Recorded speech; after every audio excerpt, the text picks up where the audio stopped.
in liability costs because of Fukushima.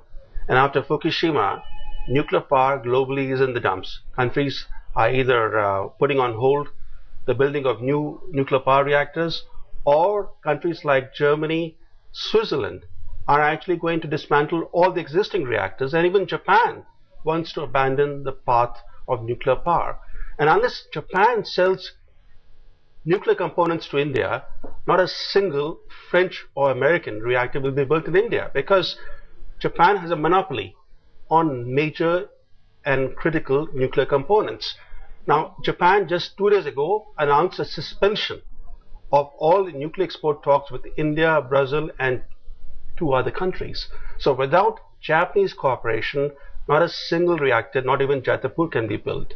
The third aspect about this is that the Americans, the French, and the Russians are saying that despite the ENR ban, their nuclear cooperation with India stands and will not be affected. What does that mean? It basically means putting the wool on public eyes. On one hand, they want multi-billion-dollar reactor orders from India. On the other hand, they want to basically slap India with unfair restrictions. The very purpose of the nuclear deal was to lift all these unfair restrictions. Now, after the deal, some of the restrictions are coming back. Through the back door, and Abhishek Singh, we must respond to it. Come back again to the issue of double standards by the Americans.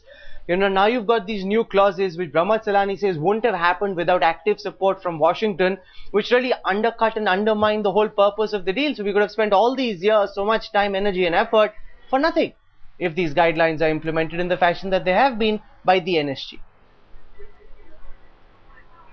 Well, I cannot say that there is no amount of, that there is absolutely no element of the US trying to push through some of its ideas. Certainly there would be, and to that partial extent you will be correct. But I think it's also being highly overstated. Let's be clear, the US has taken ownership of this issue as much as India. In the way it has progressed and come to fruition through a lot of opposition here and there, this is as much a US deal which it wants to go through for India as it is India's deal. So I don't think the US would want to sabotage with the left hand what it has so strongly proposed and put with the right hand. So I think the proportions have to be understood. But Dr. Singhvi, let me ask you a direct question, sir, if you allow. Hillary Clinton today said she wants you to amend the nuclear liability bill. That's pretty much what she said. Will you do that? Well, yeah. Well, I'll tell you straight away.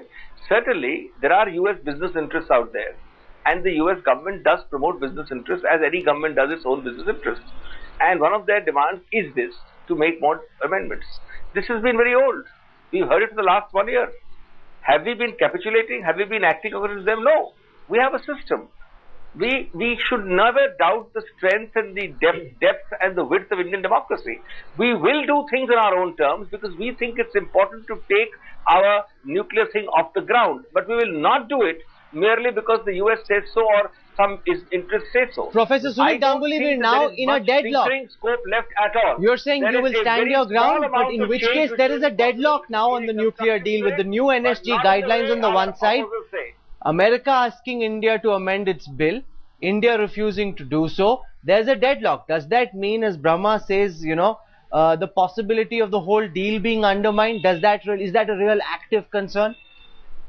Honestly, I really don't think so, because the United States, it should be remembered, expended an extraordinary amount of political capital over 2 different administrations to remove an entire range of restrictions on India.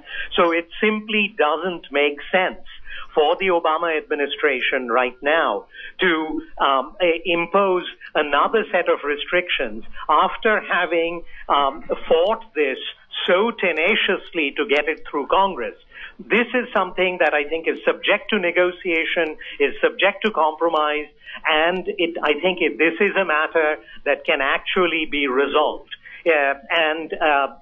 Suggesting that the United States is about to impose yet another raft of sanctions or restrictions on India simply defies Brahma logic. wants to come in and respond to what you're saying. It's not a question, Sumit, of the US wanting to. US has already imposed new enrichment and reprocessing equipment transfer sanctions through the NSG. One point I wish to clarify is that the US is not asking India to amend